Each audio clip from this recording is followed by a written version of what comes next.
Today is Thursday, January 30th, 2025, and my name is Paul Crater. I'm Vice President of Collections and Research Services at the Atlanta History Center, and with me is Mr. Charlie Daniel, and we're here today to record his oral history about his life and his time in the Branch Rickey League. Thank you for taking the time to participate in this interview. To begin, would you please state your full name and your year of birth? Charlie Daniel Jr., January 23rd, 1936. Okay. So can you tell me a little bit about your background, where you were born and where you grew up? I was born in the county of Troup, LaGrange, Georgia.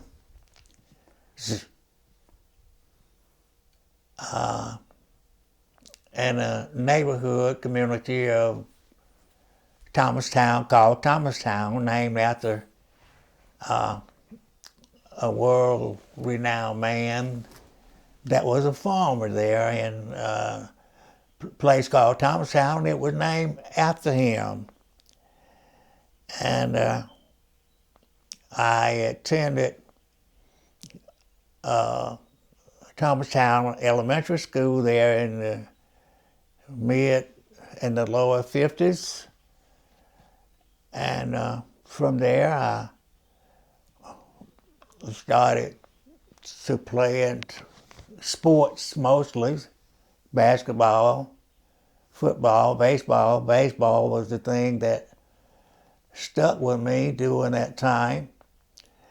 I would like to say I had the gift of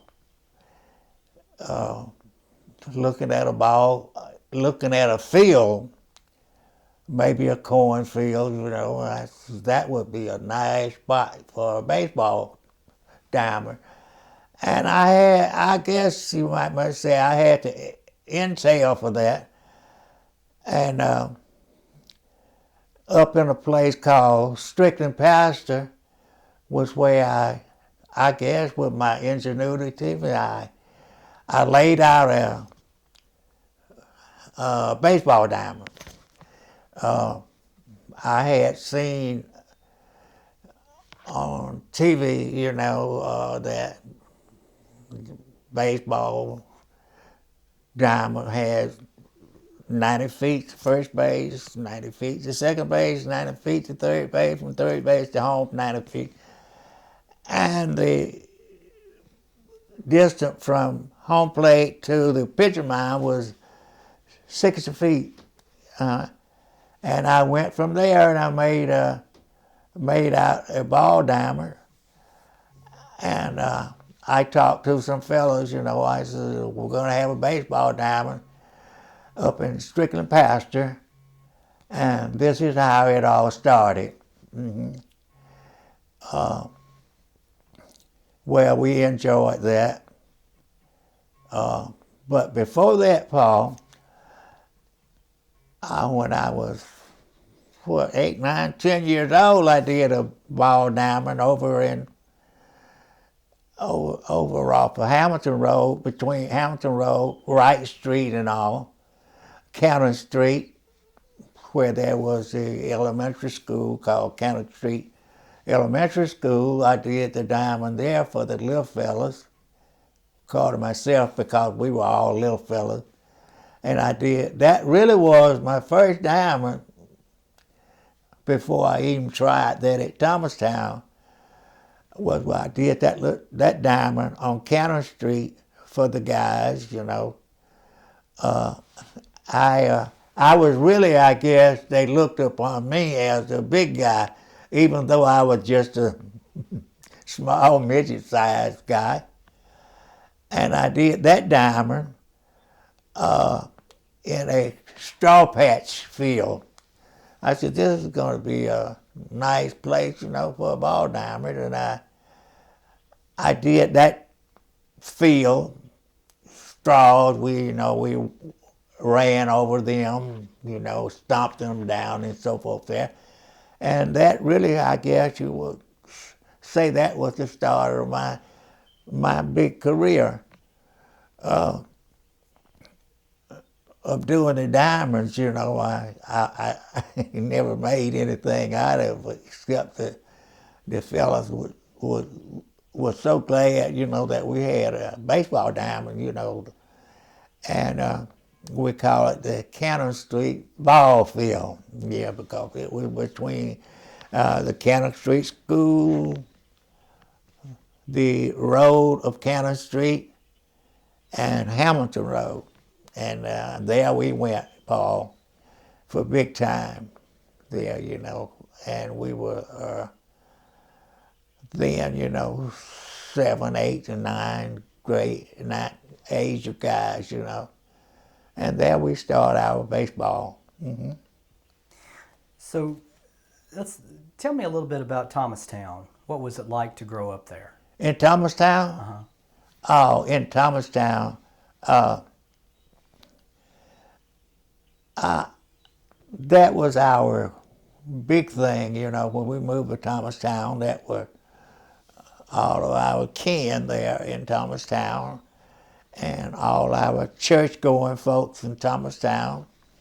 And again, Paul, I hit the spotlight, you know, Thomastown, between there and my age of 15 when I got my first learner's permit license to drive, and I used to transport my mother and some aunts and cousins to church on Sunday, and I guess that was my job because my mother would always say, you know, we're getting ready for church on Sunday, you know, and we want to get you to drive us to a place called Canaan Baptist Church, which was in Franklin, Georgia, about, I think it was between 12 and 14 miles north of where we were living in Thomastown, in a place called Ridley Avenue, yes. And that was where most of the sisters lived and the cousin, and it was my job, you know, transporting them to church on Sunday, Paul.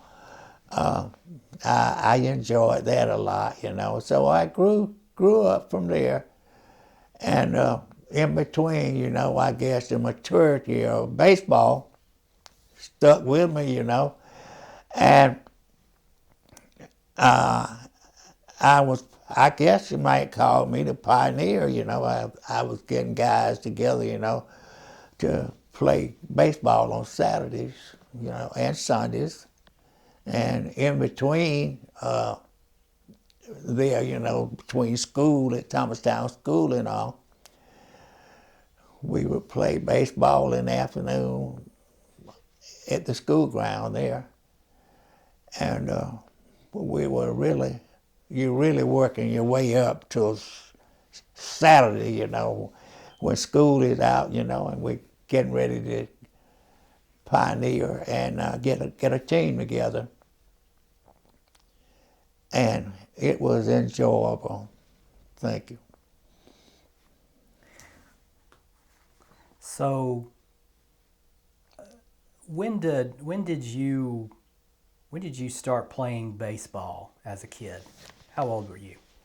Well, I guess I started playing baseball, Paul, when I was around 4 or 5 years old. And I have to give the credit to my baseball at that age to my sister, because really she was a life of my baseball starting career when I was around, I say 4 or 5 years old, you know, because she could really do it, you know. If I had to have someone I would give credit to for that, would have to be my sister, Sarah Ford. And from there, I just grew, you know. I had I guess you might call it a gift, Paul, of playing baseball, you know, because I could play at that age 4 or 5 years old, I was able to play with the big boys, And I'm talking about guys that were 15, 20 years old, is that they looked upon me as the little big guy with the big guys, they say.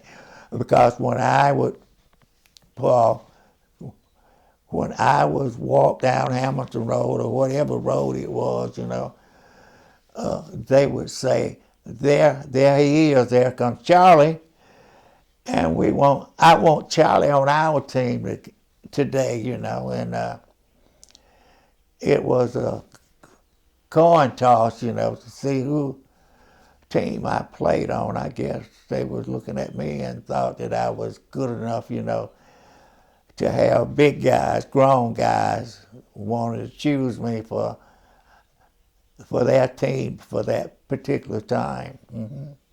You said your sister Sarah. Is she your older sister? Say again? Your sister Sarah. Yeah, that was my oldest. That was my eldest sister, yeah. And how many brothers and sisters did you have? There were 3 girls, and I was the baby of the family. Okay. Mm-hmm. And what about your parents? Who were they? My mother's name was Leidra. My father's name was Charlie Daniel, and I was named after him. And my mother was my coffee and my go-to whatever during that time. Yes. Can you tell me a little bit about your mother? My mother was a house parent, and she's the one was the big monarchy of the family growing up. Her sisters, 3 other sisters, and she was the go-to person, during the family time. Mm-hmm. And we missed her very much now. Mm-hmm. And what about your father? Can you tell me a little bit about him and his life? It's comes.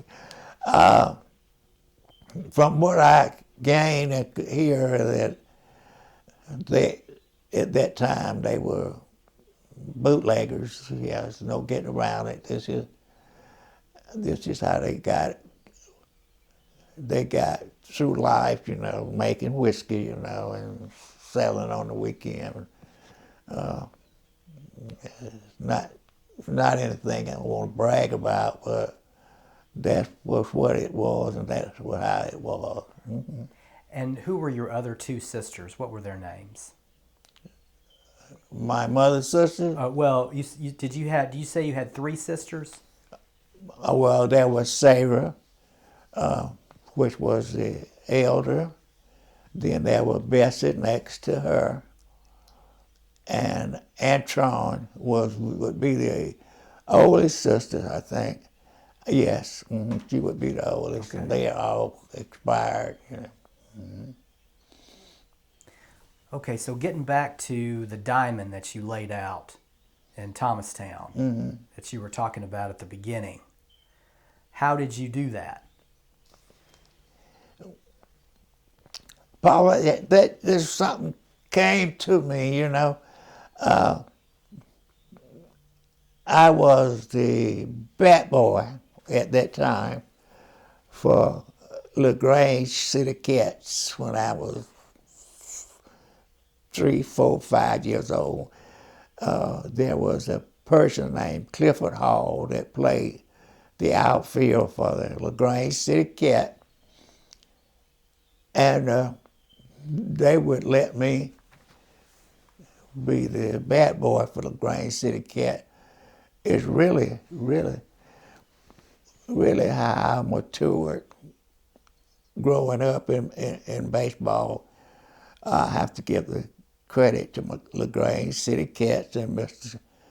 Clifford Hall, because he took me out of his wing, with his son, and I was the one that could grasp anything from baseball or football or whatever. It was just a click like that. I could do it, you know. And I was good at batting, doing the bat boy, you know, job. And that was the job I had from my young age of 4 growing up. And that's really how my baseball career got started. But when you laid out that field, how did you, did you just set down bases to mark where the bases would be and measure that out? Is that how you did it? Yes, I would measure that out, you know. Something to me one day came to me, you know, that I would need to count off the 90 feet from home plate. I mark off 90, the home plate here, Paul, and I would walk 90 paces, 90 feet, 30 first base, then do second base, third base, and then to home, you know. And then I would come to home plate, and I would walk off 60 feet for a pitching mound, you know. And this came to me, and it just looked like it was natural. And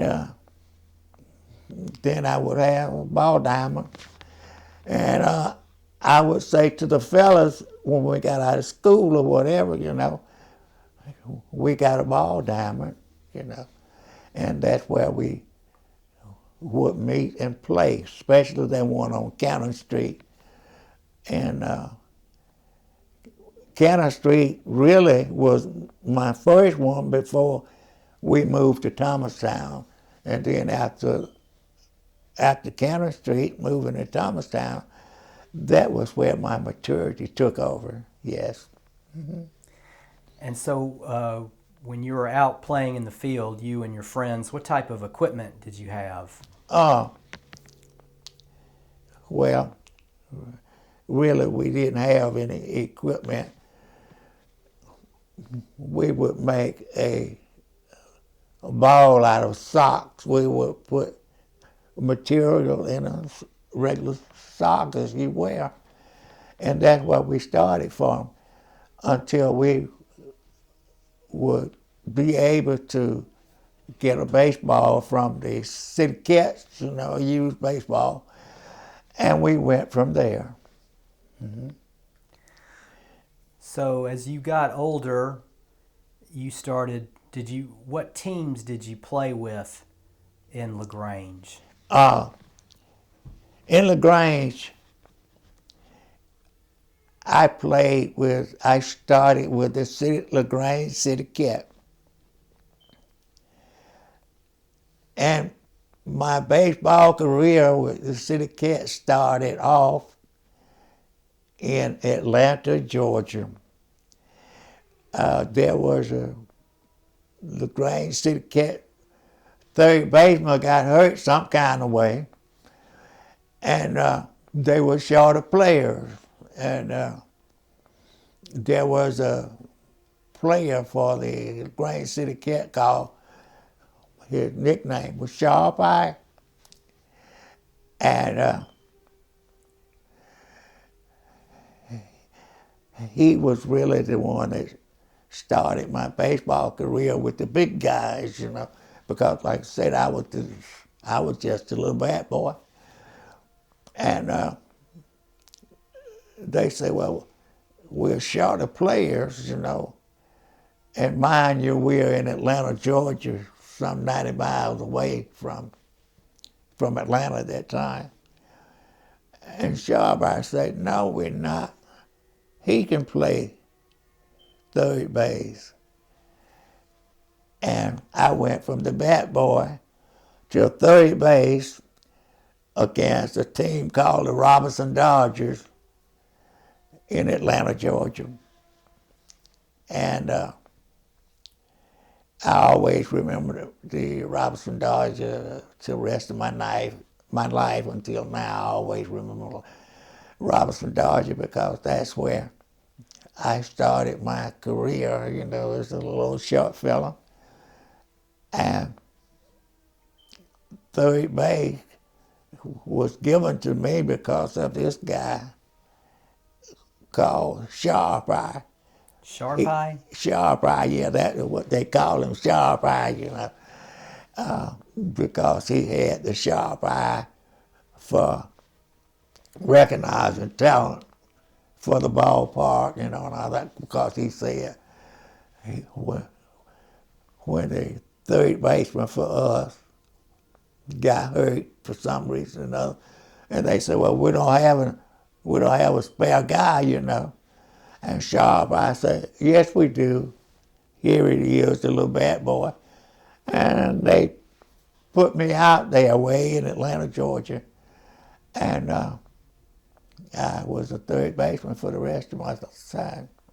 What do you remember about that game? Well, the game, the game materializing that we were playing the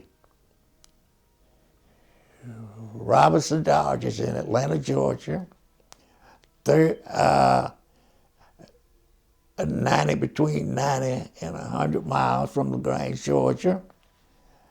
And my baseball career started there with a little guy that was not even a teenager at that time, you know. And I was a fill-in, and my baseball career took off from there. And Do you remember where in Atlanta you played? What part of the city you were in? it was in the west side of Atlanta, Robinson Dodger Stadium. Robinson Dodger Stadium? Right. Okay. Well, until today, it's still called Robinson Dodger Stadium. Mm-hmm. And how old were you then? I had to be between 8 and 9 years old. 8 or 9? Yes. Mm-hmm. Playing with grown men. We're playing with grown men. Grown men. At age 8 or 9? I was 8 or 9. Yeah, I was put out on a ball field with grown men. Yeah. And the thing of it was that everybody at that time, Paul, recognized my talent because you could throw me the baseball. I remember a rundown play when they threw me the baseball and I chased this guy down and tagged him out, you know. And they thought that was something. Matter of fact, people took up a collection in their caps and hats and things, you know, and brought me the silver during the game, you know, from that one play where I chased this guy down and tagged him out. Mm-hmm. Well, how did you hit against those pitchers who could throw really hard? That's the amazing time. Now, that one clipping that you got there, where I was leading the league, where I was hitting 426 in the Branch Rickey League. Now, this is years on up the road, you know. And the Branch Rickey League was where I ran this guy down and tagged him that played for the Robinson Dodgers on the west side in the Branch Rickey League. Okay, so when you played the Robinson Dodgers, you were playing in the Branch Rickey League. Right. But you're saying that you were 8 or 9 years old the first time? Yeah, I was Yeah, I had to be 8 or 9 years Okay. old. And you could hit at the did you hit against those I pitchers? could hit those hard throwing pitcher if he would get it down there to me. I'm just a short guy. I've never been tall, just a short guy. But I would take a bat, choke it up, go to the plate. If you threw it down there, I could hit it. I would hit it. Absolutely. So when you got older, when you became a teenager, did you play for your high school baseball team or did you play for other teams in LaGrange? I played with other guys, and I didn't. I didn't think about high school. That was a given. In school, elementary, or whatever, it was a given because everybody would say, "I want him," and that was how it was. They say they wanted me, and that's who I played. Come out and made the team. So you didn't play for a high school team when you were a teenager. Did you play for Yeah, I another played. team? I played for the high school team, but on the weekend I played with the big guys. And what high school did you attend? My first high school was East Depot Street High School, Okay. and then later on I transferred over to a school called F.W. Kite School.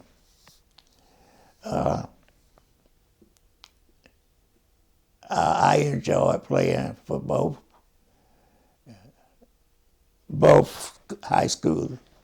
Well, I enjoyed playing for the elementary school, that same place that I did the first diamond for on Cannon Street.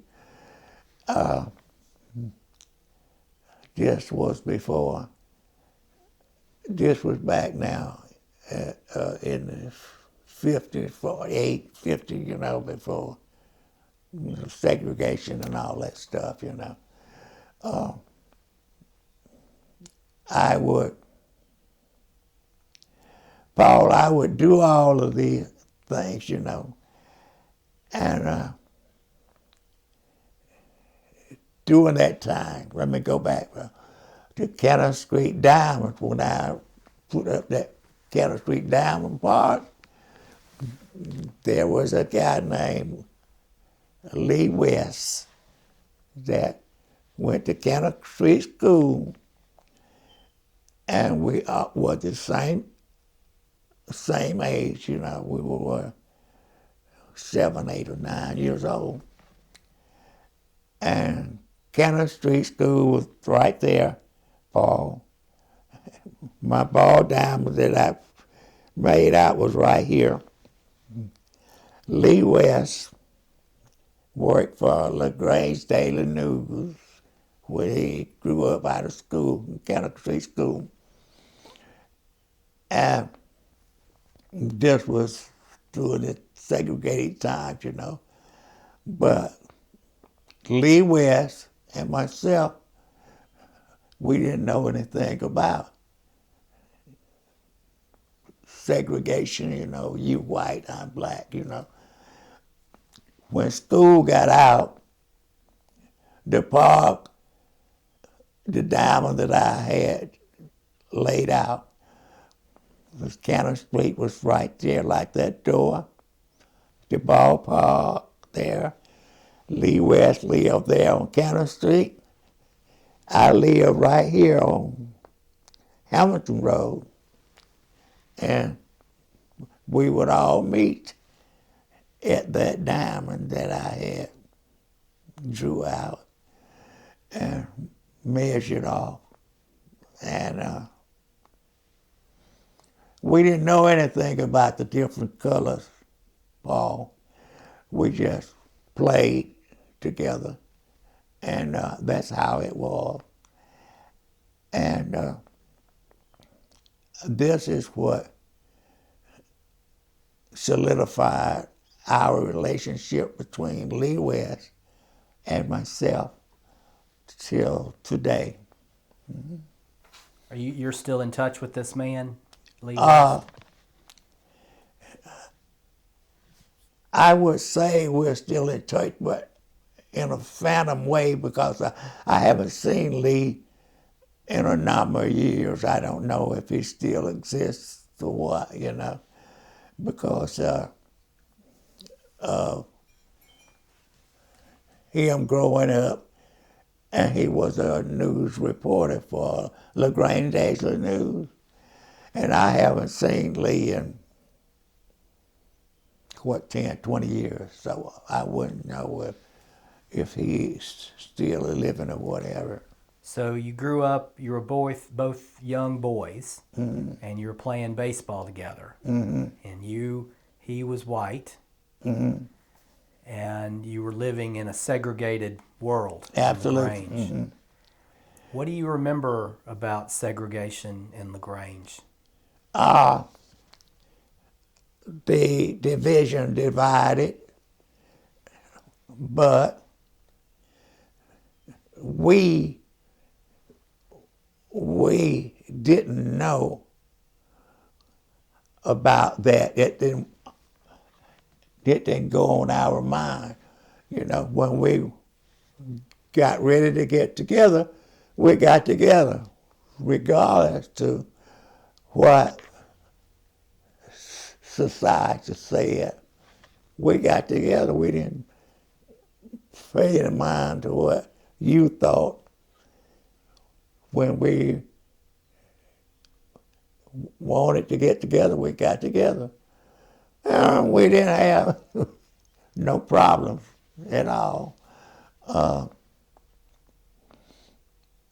Lee West, I'm proud of Lee West as if he was my brother.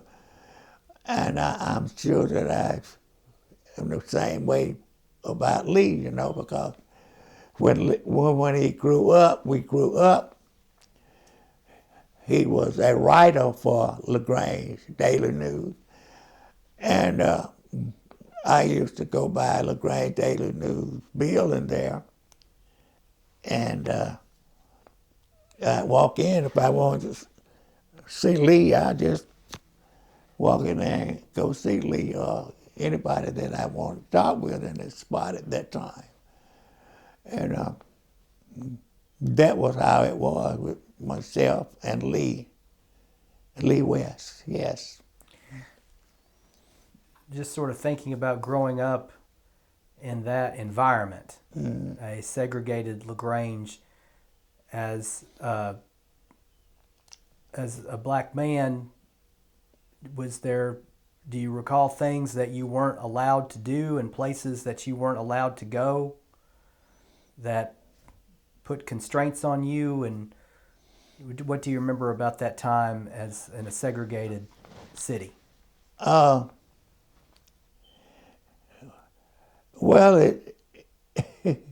it's really something that I like talking about, or to reminisce about the segregation.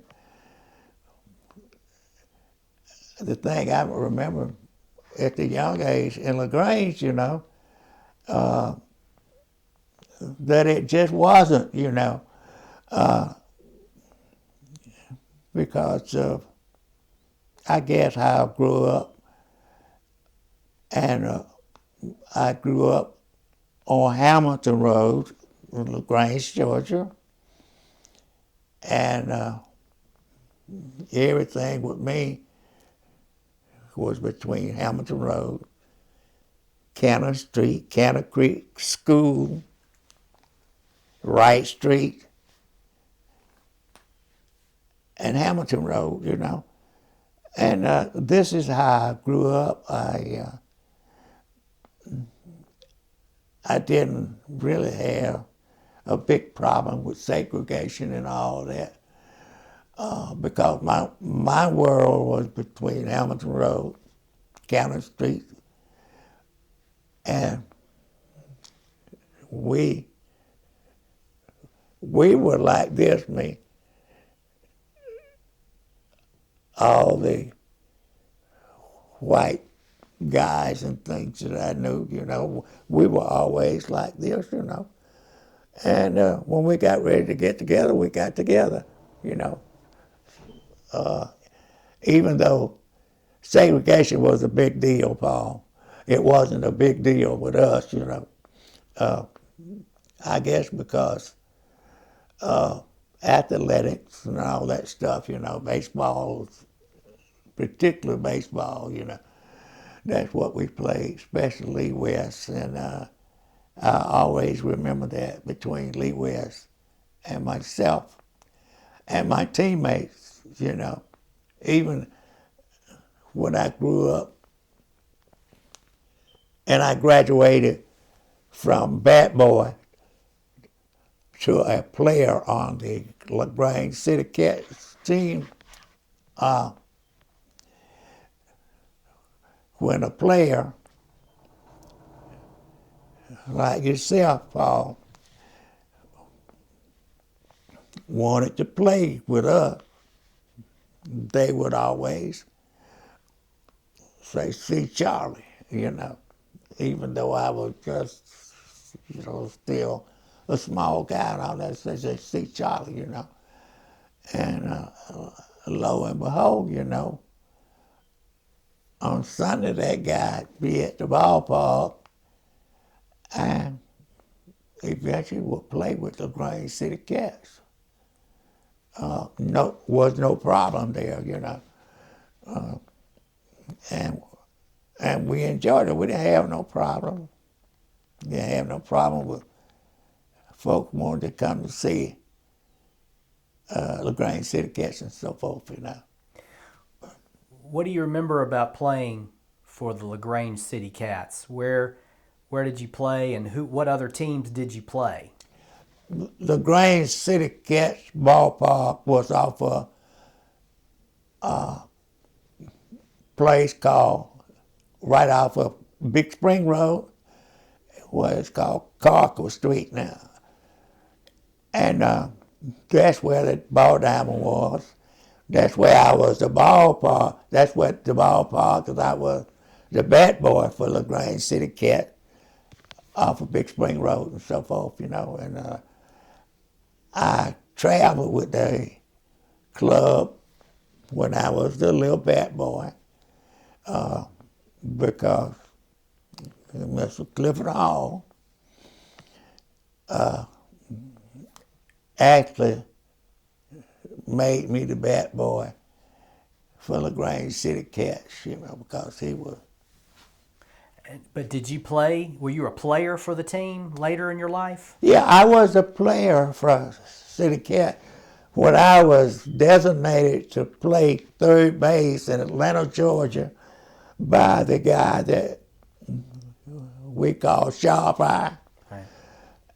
I played in Atlanta that Sunday, and from then on, I played baseball for LaGrange City Cats. So for a long time, you played for the LaGrange City Cats. Yeah, I played for LaGrange City Cats There was until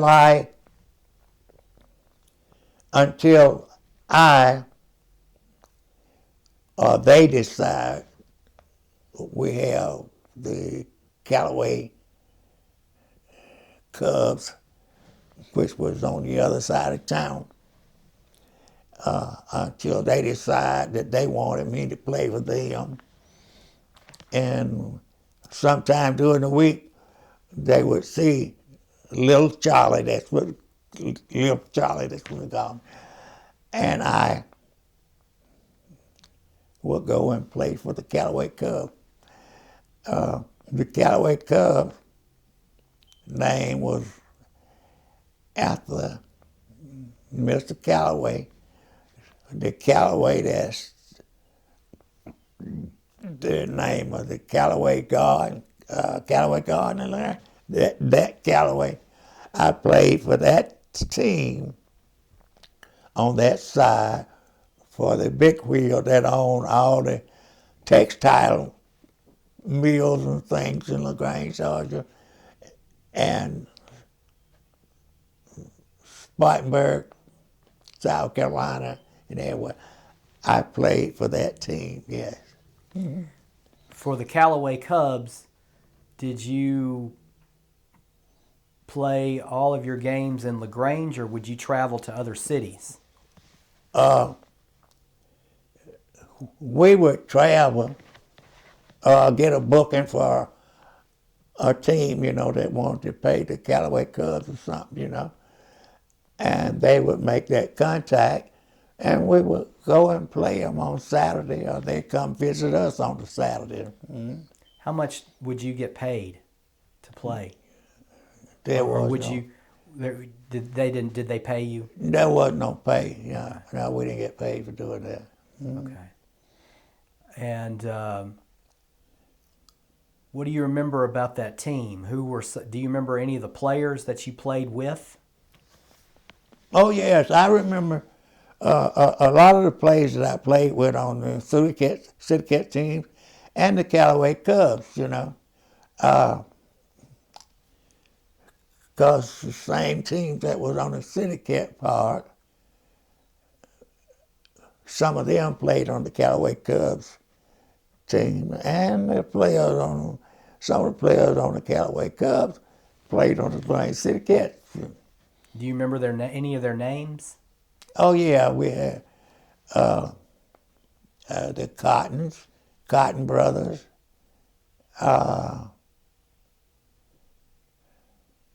Yeah, the Cotton Brothers. Yeah, and you got guys now that's living on the west side of the town, played with the City Cats, which was on the south side of town, and you got the Thorntons that was the middle, played on the City Cat team, and the same guys that you went to school with played on the LaGrange City Cat team, and some of the guys that you played with on the Callaway Cubs went to the same schools, So it was just a matter of, when you reach a certain age, whatever, and some of the guys felt like, that, hey, we want this guy big, whatever, to play with us. We'll contact him, and that's how it went. When do you remember first hearing about the Branch Rickey League in Atlanta? Say again?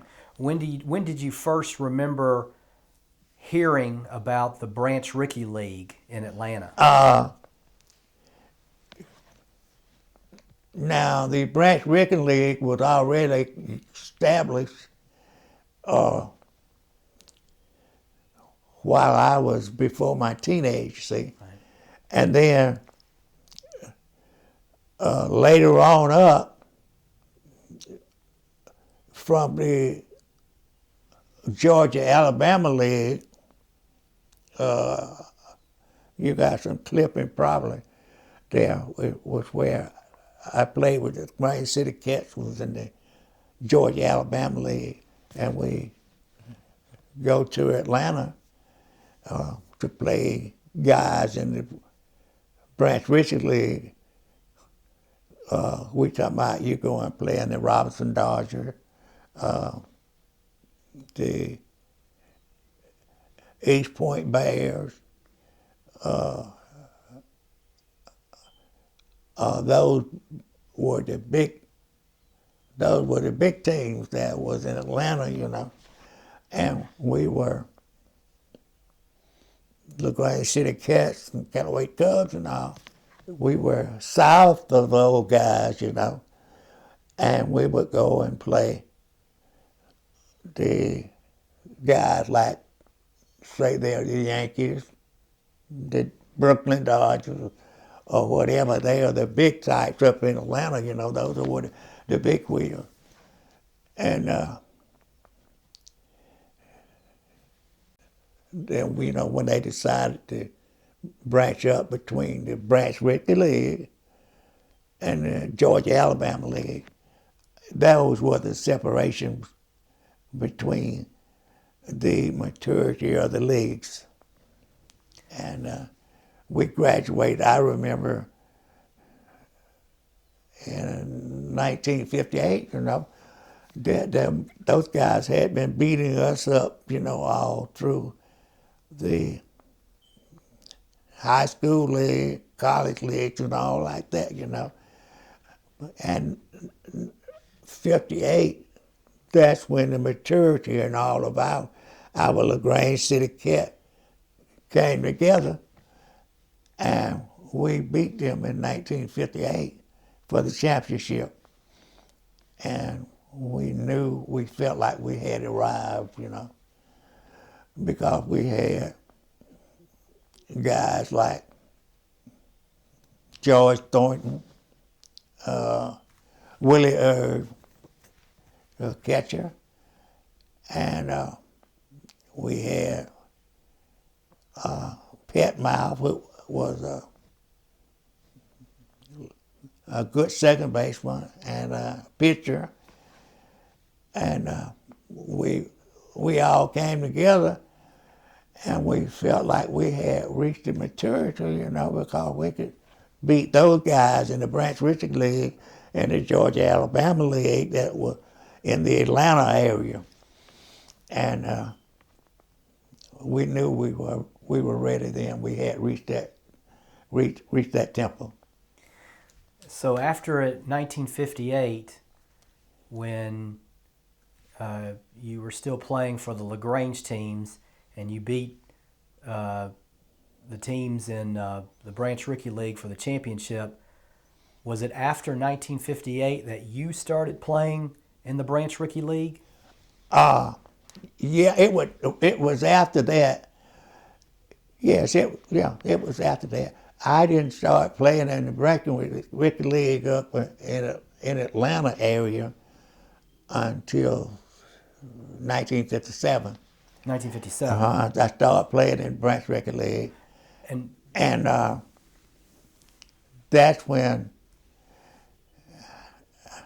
I guess you would say, no, you could say, that you had arrived, when you go to Atlanta and you play in the Branch Rickey League or the Georgia-Alabama League, that was in Atlanta, Georgia. Mm-hmm. Did you play for the College Park Indians? I played for the College Park Indians, 1957, 58, 59, 60.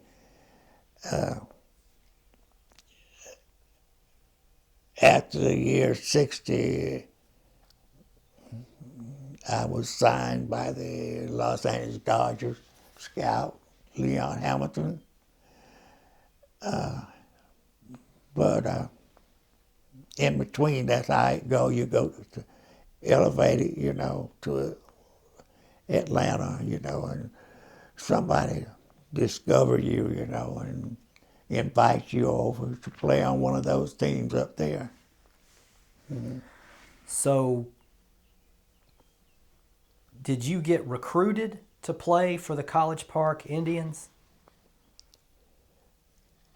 Yes, I guess, you would say that, because the guy that I was in school with, Frank McGee, played for the College Park Indians, and he invited me one weekend to go up and meet the guy that was the owner of the College Park Indians, which was named Mr. Freeman.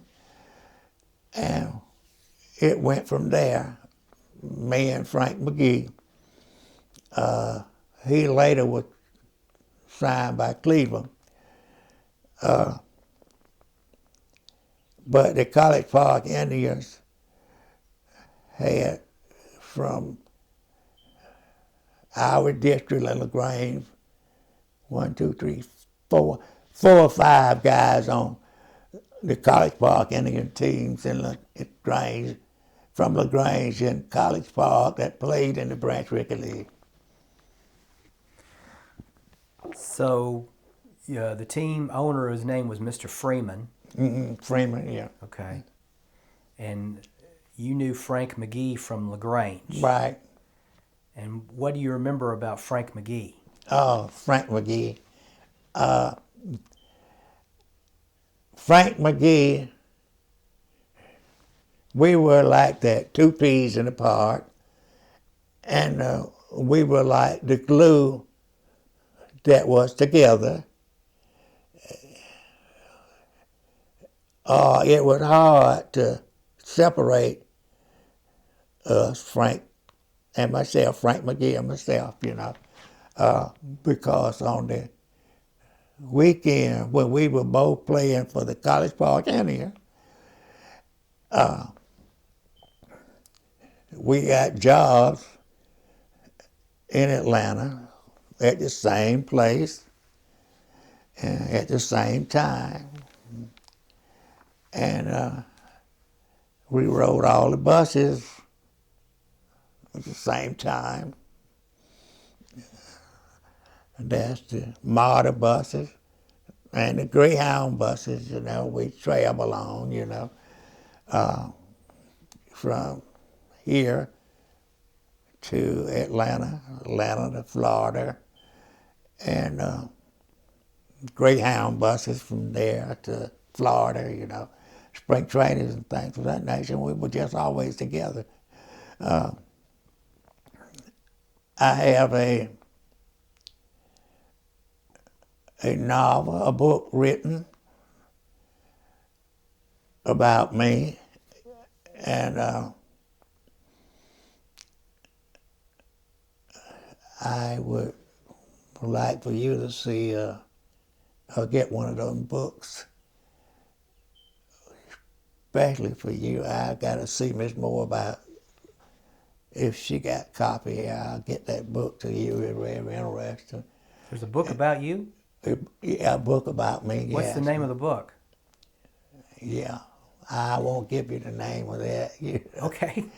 But I'm going to call Mrs. Moore today before she leaves school. The college, she's the big head at the library in LaGrange College, and I gotta call and see if she can get me a book, and I'll try to get it to you. Well, what do you remember about Frank McGee as a ball player? Tremendous guy. You should see how far he hits the baseball. He was a right fielder for the Callaway Cubs, whom we played for in LaGrange, Georgia, coming up. And he was the right fielder for the Callaway Cubs. And he was the right fielder for the College Park Indians that we played for. I played third base, shortstop for the College Park Indians. He played right field. And we were the terror guys. This is a good way, because he was the good hitter for the College Park Indians, and I was the better hitter for the College Park Indians. And he would hit he could hit the ball a mile ball, and you would believe it after folks say how far I could hit a baseball park. And then when you see it, you would believe it. I remember long balls I hit in Colorado Springs, Colorado. To me, I think sometimes it's still going. I remember some of the long balls Paul, that I hit at Robinson Stadium in Atlanta, at Robinson Dodger Stadium, where I got my first start in Atlanta. Paul, I could see that ball still going over the trees in center field. And when I get back to the dugout, Frank McGee was the first guy that would approach me and say, "Man," says, "you hit that when I see it still going." And we pull for each other, all the time. And it was a sight to see. But I am amazed that, like so many of I call them my fans, that would say, from third base or short back position, I would race back and catch up with a pop-up or whatever there. And my fans would say, "You outrun the ball." That's what they say, "You outrun the ball," and called it for this guy out. And Devon's son, Michael, that was Devon's son that you talked to, that was the bat boy for us at College Park. They would say, that it was always amazing, of what you did. And his dad was a big man.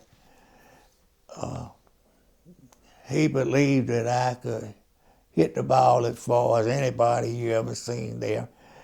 I don't know if you recall, remember Leon Wagner, that played outfield for the New York Giants, San Francisco Giants rather. He was a huge man. He played on the team in Colorado that I hit the ball. It's still going in Colorado for. He said him and Kirkland. Kirkland played right field. Leon Wagner played the outfield for the Giants back in. This was in '57.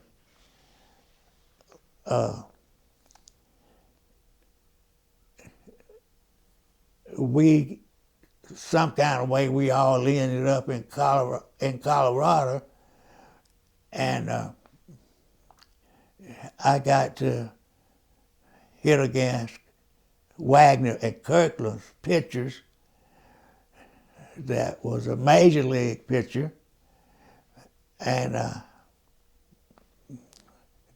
this is our term. You took him deep, and I took that pitcher deep, Paul. You had to see that, because at the stadium in Colorado Springs, in the park, the left field billboard sat on top of a hill in left field, and that was on a hill, a lot of the signs there. And the ball that I hit, not exaggerating you, this is all true, I cleared it with that baseball. And Wagner and Kirkland was telling me, we had to come over to see how big you were, and I was no bigger than that pitcher there, I was, but that day I hit a curveball off of their pitcher, and it's still going. And I remember that. I lay in the bed now thinking about how far that I hit a baseball at my size, and I was amazed to be able to hit 426, as that thing said, in the Branch Rickey League, over some real good pitchers, yeah. Mm-hmm. Now, Pete World, Go ahead. when he got a chance to pitch, was not a lot. Pete didn't pitch a lot. Well, I don't want to knock him, but he didn't have no fastball. And really, I say this because I look out for Pete for a long time. He and Frank and I played together, on the Callaway Cubs team. And we took him to College Park with us, he didn't pitch a lot, like I say, he didn't. I don't like to knock him or say nothing, but he just, his arm was gone, and well, not too long ago he was telling me, how his arm used to hurt, I understand that,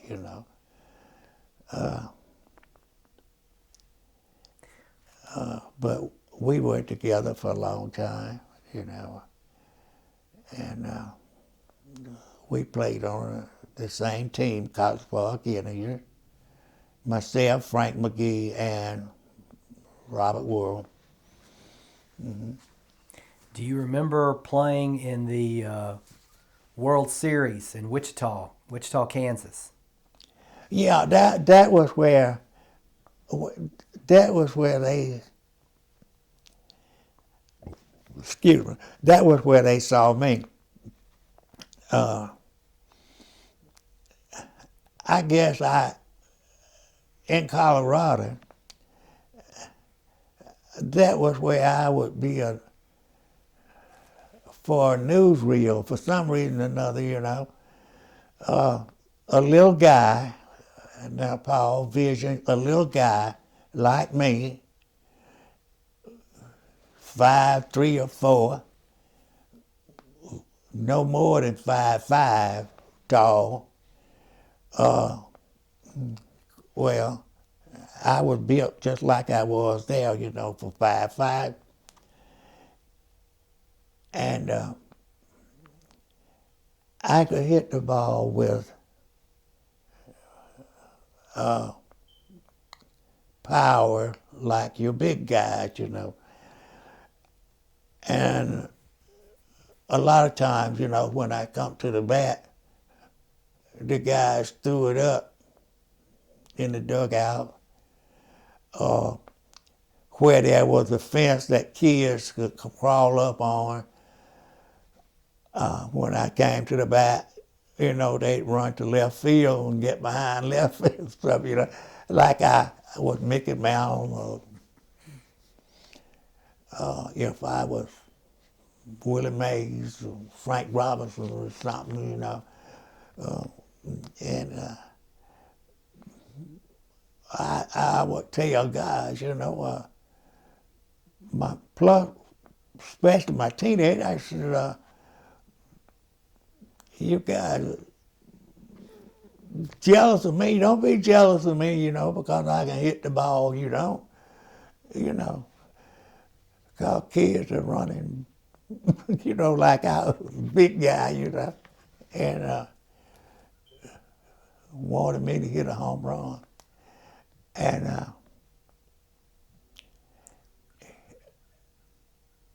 even when I played for the City Cats in LaGrange, Georgia,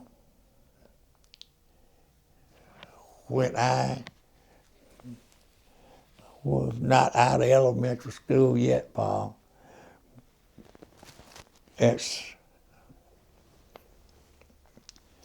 I hit that ball and then it would go out of the ballpark. I had the man from the big wheel from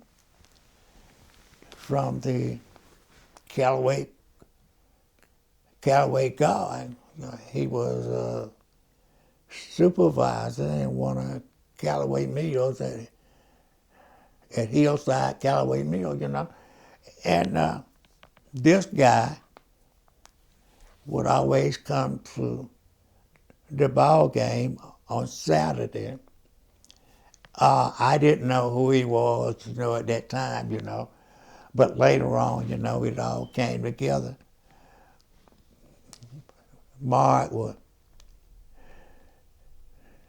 come to the ballpark to see me play, especially, you know.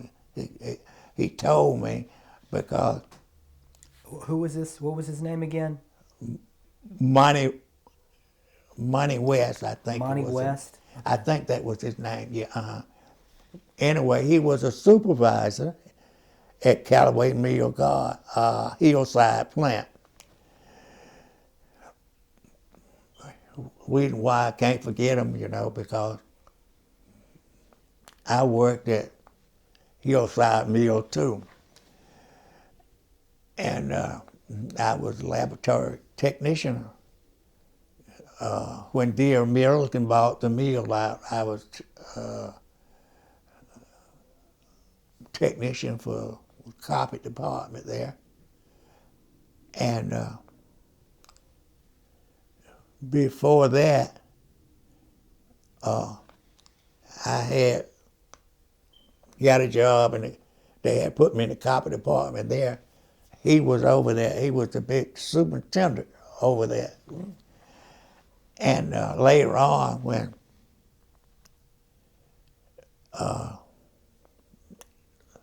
Callaway sold the mill, the mill, the industrial that he sold it to, Deere Milliken. You heard of Deere Milliken? Okay, well, I was a layout technician for them. And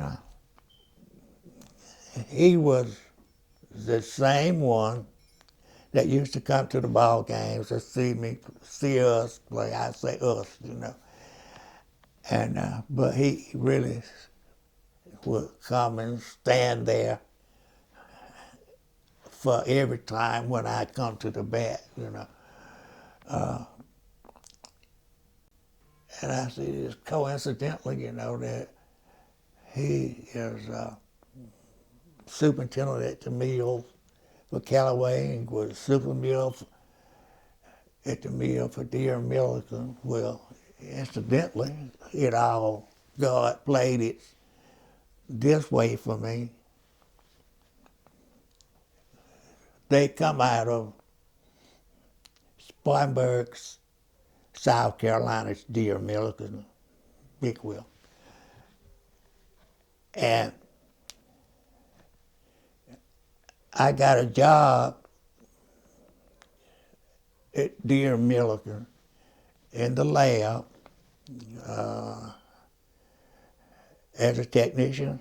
You know, I would make up the dye, colors for dye and all that, you know, for commercial purposes and so forth, you know. And here he popped up from there. And that's God was playing this for me, you know. And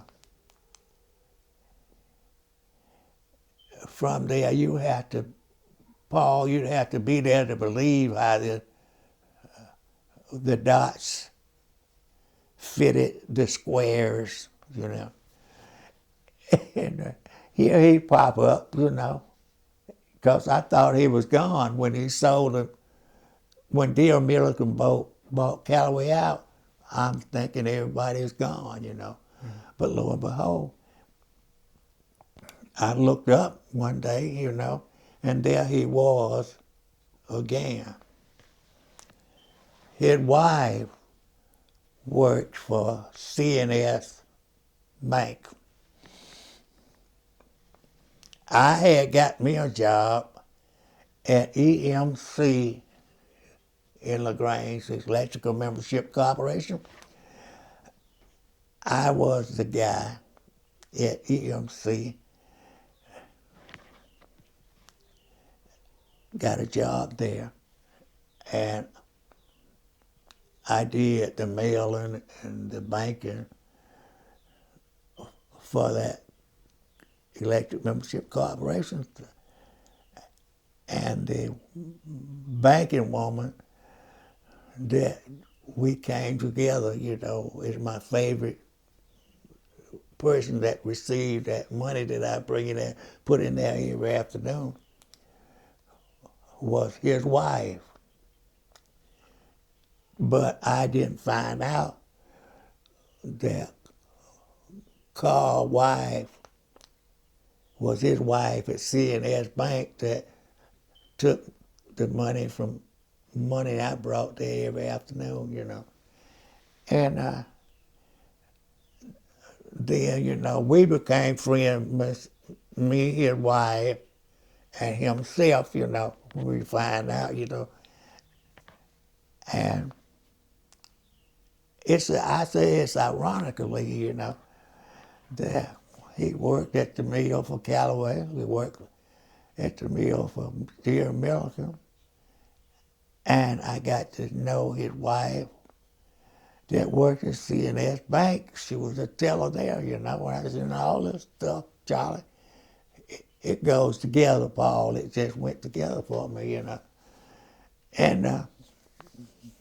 then the picture went bing. I said, that was you that used to come see me when I was a small dude in 1953 when I played baseball for the Callaway Cubs. I said, that was you. He said, yeah, that was me, And I felt so proud.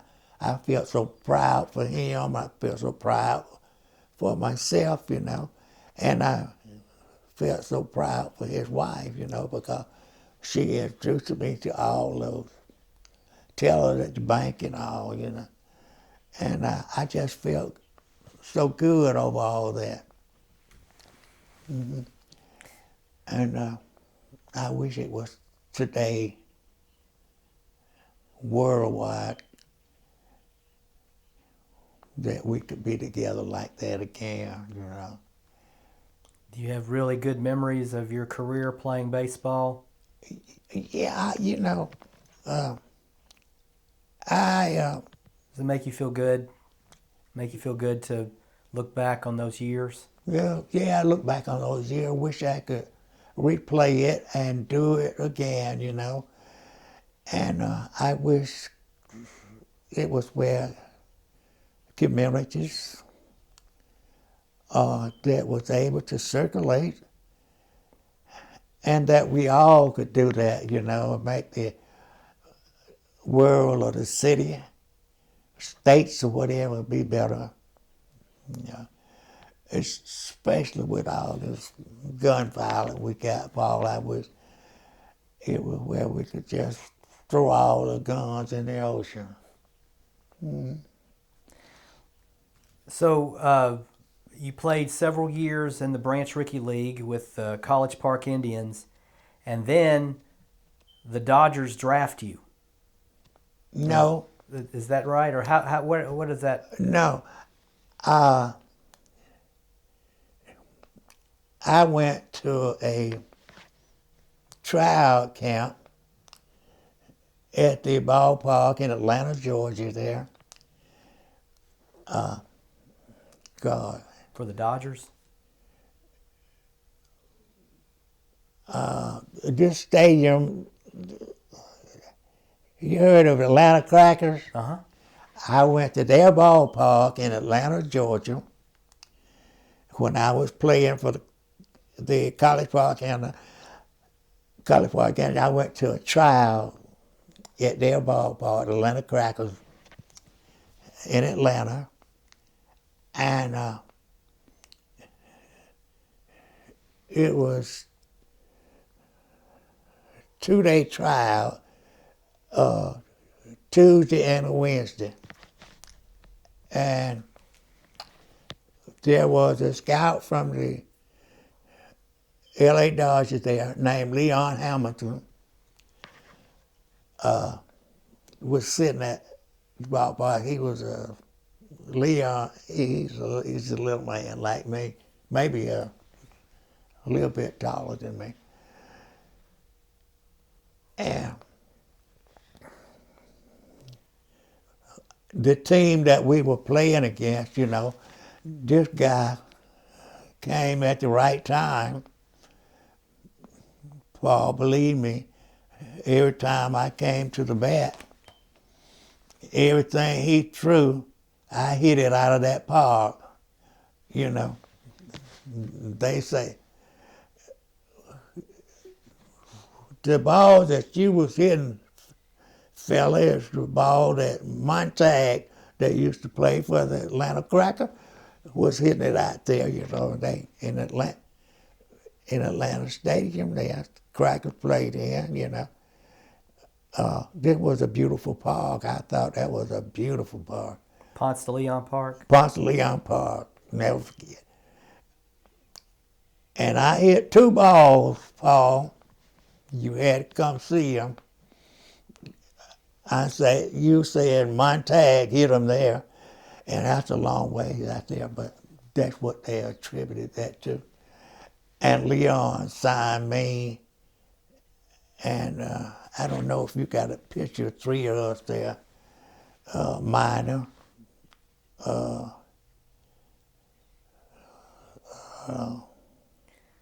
I forget the other one, other guys that were there. But anyway, he signed the 3 of us, Leon did. So you started playing in the Los Angeles Dodgers minor league system. Mm-hmm. Yeah, minor league. And where did you play in that minor league system? In the minor league, I won't forget this.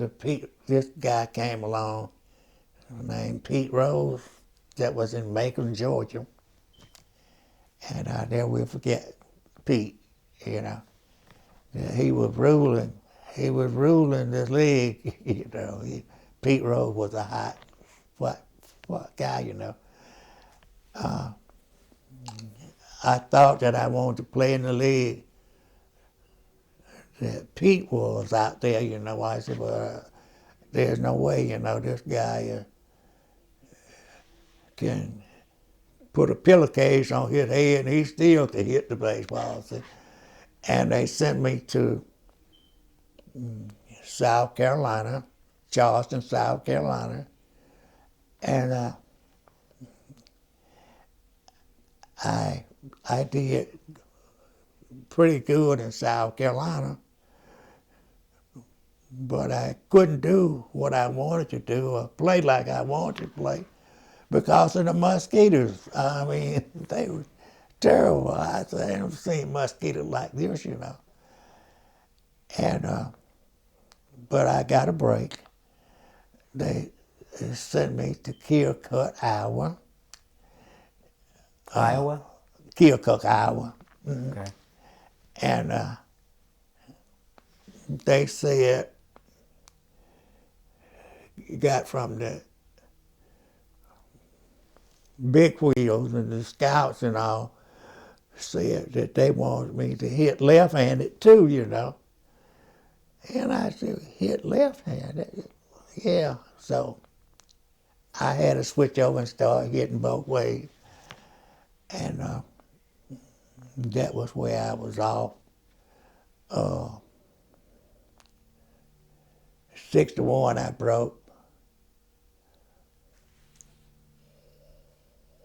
Davis, our left fielder for the Dodger big club, I broke his record there for stolen bases. I was 68 for 69, And I said, well, I won't.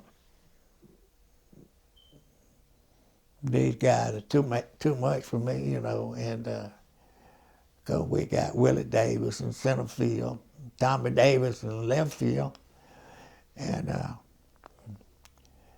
I said, I'm not an outfielder, but I was an outfielder. But I didn't know that I was an outfielder because periodically, they get me to play center field, get me to play left field, and sometimes they get me to play shortstop, and I thought I was a shortstop until they signed Wally Hinkle from New York. And I said, well, it didn't correlate to me until I got to the Midwest that Wally Hinkle would end up being assigned to the club that I was in on ball. And I lost out there because the scout that signed Wally Hinkle gave him a $100,000 contract, and he took my shortstop job there with Keokuk Hour. I don't know if you got anything.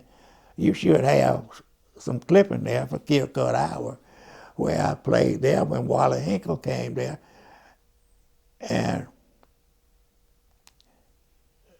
they had to give him my short job, because we just gave him $100,000 yesterday, and he coming to Keokuk Hour to take your job. So they put me in left field, and I did real good in left field, Paul. And the guy that picked my bat up from then on was Wally Hinkle, the $100,000 shortstop. Mind you now that I'm still trying to learn how to hit left-handed. Wally Hinkle was a left-handed hitter, played shortstop. And but I don't want to say, I would hate to say this again, but they say the boys said, Wally Hinkle is your bat boy. I said, no, Wally Hinkle is a $100,000 player from New York, And I said, they didn't give me nothing near $100,000 when I signed at Ponce de Leon Stadium, Atlanta Cracker Stadium that day, And I said, Leon Hamilton didn't even want to give me a bonus with it. And he called me Little Stuff. That's what Leon Hamilton just called me Little Stuff, because he was Little Stuff and he called me Little Stuff, And I thought that was real comical, though, And next year they sent me to Vero Beach, Florida, for spring training. And there I got to come real close friend with the catcher for the Dodgers. And I seen this guy. I said, I've seen this guy somewhere before. God, I couldn't get his name up. I said, what? This guy, I seen him somewhere before, And I said, we played on a team somewhere. It was in Germany, Roseboro, catching for the Dodgers. We were on the same team in Germany. And that guy, I love Roseboro till the day he died, I said, well. This is when you were in the military? Was this in the military? You were in Germany? Yeah, I was in Germany, military. In Germany? Mm-hmm. So you played, how many years did you play with the Dodgers? 5 years, I 5 think years. it was. Mm-hmm. Okay. Yeah. Mm-hmm. And so your baseball career, your playing career was over after that, right? But then you became a scout. Yeah, yeah. How did you get to be a scout? Well, just bird dogs. I was like a bird dog scout. That's a scout. Where you call now and say go here, there. You're a bird dog. You take off and look at a guy. And I went to New Jersey one to look at a picture named Patterson there in New Jersey. And he ended up with Cincinnati Reds. Yeah, he ended up with the Cincinnati Reds. God, I'm with the wrong club. With the Dodgers. And it was hard. It was hard at that time to get those big time pitchers, or discover a big time pitcher, for the Dodgers when Cincinnati and Pete Rose was all too hot and everything. Mm-hmm. Well, so were you a scout? Which team were you a scout for? I was supposed to be a team for the Dodgers, Okay. but when you're a bird dog, you're more for everybody. I see. Yeah. Mm-hmm. Okay. And who were do you remember some of the other, like the most memorable players that you scouted? Well, Patterson was for one of them. And after he went to Cincinnati, that went me too, What do you mean, there went you? Because he got away from you, Yeah. Okay. Oh, I see. So Yeah. after that. And after that, I said, don't want to take off, bird dog for somebody else, so I had to get out of there. Okay. And just when did you go into the military after you played for the Dodgers or before? Before. Before. Uh-huh. Okay. So that was in the military. You were there in the 1950s. Yeah, I was in the military in 1954. Mm-hmm. That's even before you played in the Branch Rickey League. Yeah. Uh-huh. Okay. Okay. Well, so thinking about your career, how would you summarize your career? How would you, what do you want people to know about the Branch Rickey League and the players in it? Well, were some exciting players in the Branch Rickey League. The couple of or three guys, the Bell brothers, Melvin. I met him while I was in Iowa. He was on a team from Cleveland. Mel and Bale and I was on the same team at College Park, and he got drafted out of college there after his first year, and we ran up on each other in Davenport, Iowa, in 1961 or 62, whenever it was in the Branch. Yeah, 62 we met the Bale brothers, and I met a lot of guys that came through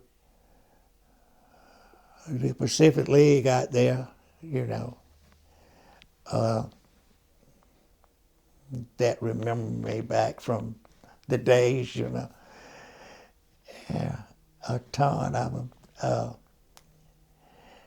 I met one guy that was a center fielder for the White Sox that came up to me one day and says,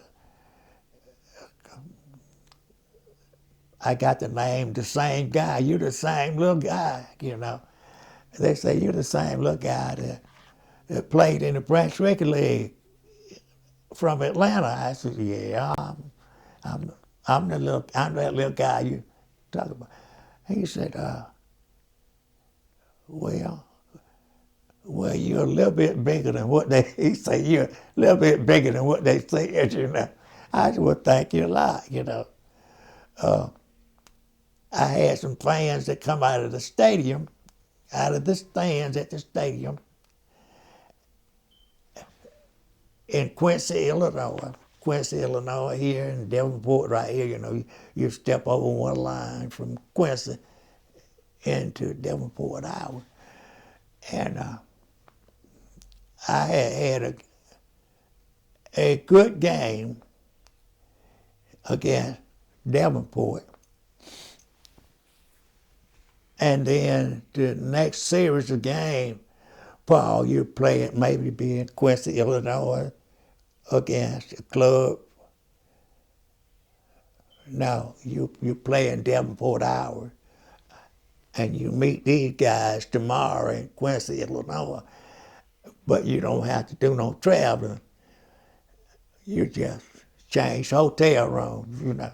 'Cause I said, well, we're going to Quincy tomorrow.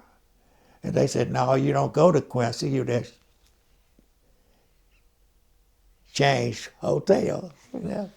So I got where I like Quincy, you know, and I got where I like Davenport, you know, because, you know, just step over the curb, you know.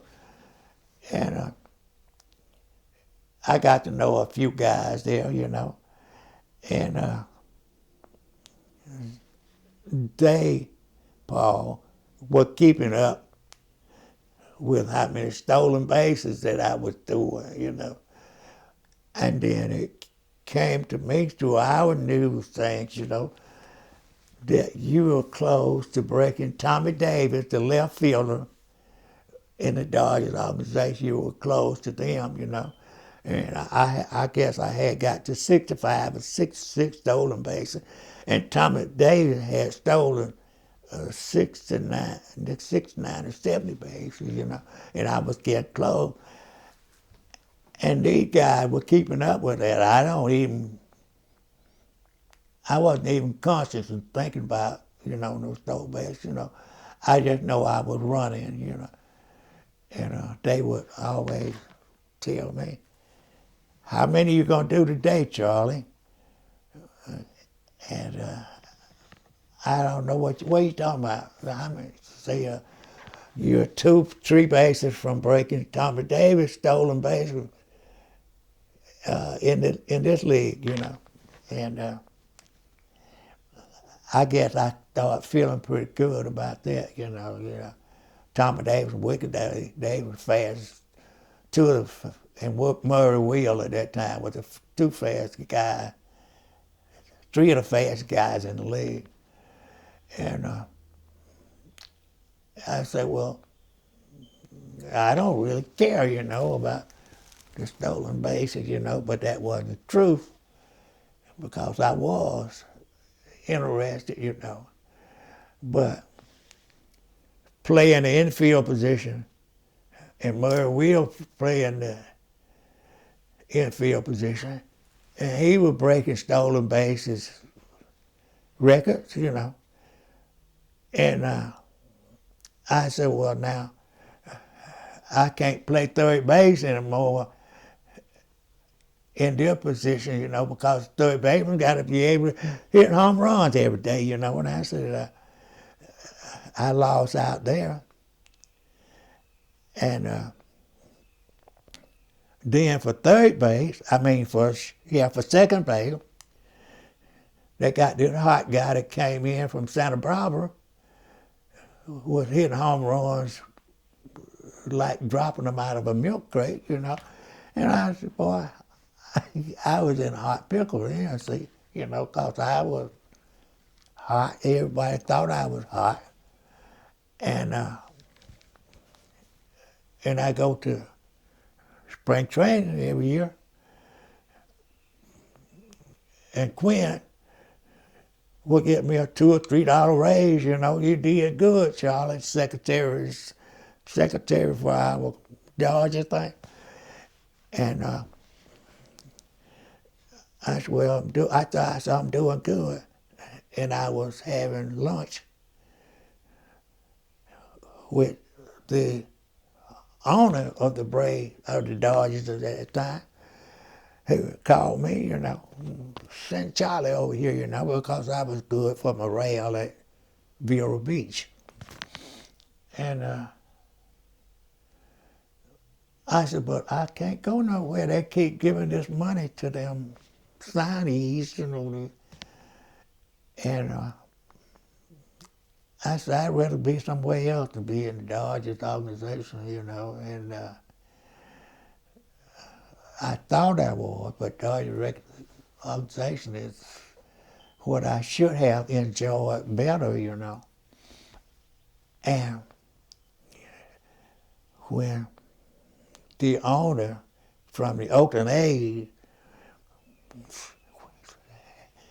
had a fish in the big thing, at the win of that year, and then my name popped up some kind of way, And I said, oh God, yeah, I get in that pool, maybe I get out of the Dodgers organization. But that wasn't to be. And I said, maybe I'm going to be like Roberto Clemente, And they missed out on Roberto. The Dodgers did missed out on Roberto when he was to Pittsburgh. And I said, maybe I'll be like that guy, And I said, maybe I'll go to Pittsburgh or somewhere, and get lucky, But that wasn't to be, because at that time, everybody that played second base, everybody that played shortstop was hot, And I said, you just have to be humble, and just wait, And but I enjoyed it all. I wouldn't give a nickel of it all, I said, I knew John Rothbard that played catcher for the Dodgers, I said, no, I knew him.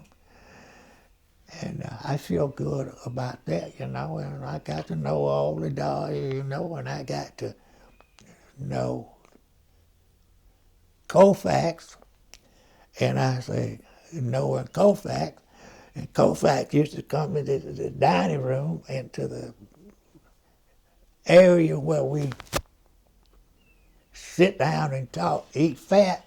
I said, he used to come see me shoot pool. Sandy Koufax did. Yeah, he used to come see me shoot pool just like you sitting right there.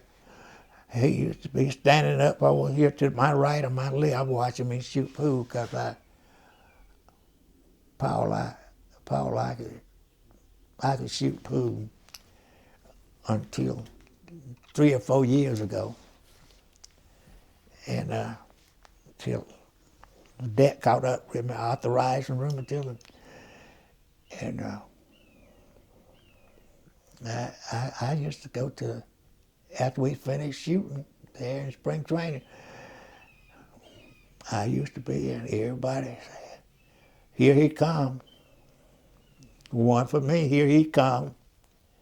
And then here he come. That was Koufax coming from the other area, from the big place where the big pool was.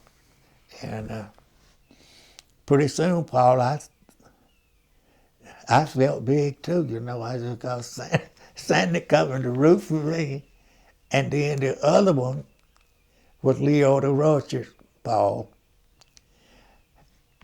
He used to like to shoot pool with me in the pool room, And I almost beat him one time.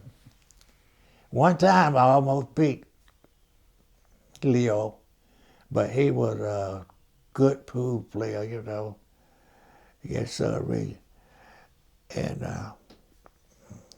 he had played with Jackie Gleason, like in that Jackie Gleason movie. He had played that, And I said, well, God, I was meeting a lot of big meet people, you know. And but my biggest was Sandy Coplatch and Leo DeRoches when I shot pool, you know. And that's what I enjoyed about it most of all, Paul. To meet people like you and Leo DeRoche and Sandy Koufax. And I'm glad to have met you guys. Well, Mr. Daniel, it's been a pleasure to listen to your stories today, and thank you for having me. And I really appreciate your time and all your stories and your memories. Mm-hmm. Thank you so much. Thank you so much.